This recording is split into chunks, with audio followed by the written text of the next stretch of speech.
বিশিষ্ট শিল্পপতি বাবর আলী বিশ্বাসের স্মৃতিতে জামিয়া রাহমানিয়ায় 7.5 লক্ষ টাকা ব্যয়ে ডিজে জেনারেটর প্রদান করলেন বিধায়ক বাইরন বিশ্বাস।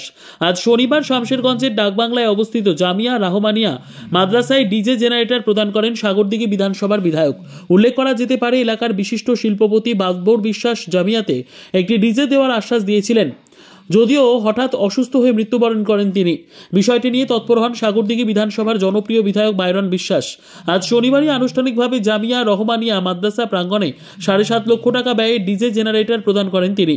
প্রয়াত শিল্পপতি বাবর বিশ্বাসের স্মরণে এবং তার স্মৃতির উদ্দেশ্যে বিধায়ক বাইরন বিশ্বাসের এমন মহতী উদ্যোগকে সাধুবাদ জানান জামিয়া রহমানিয়া কর্তৃপক্ষ।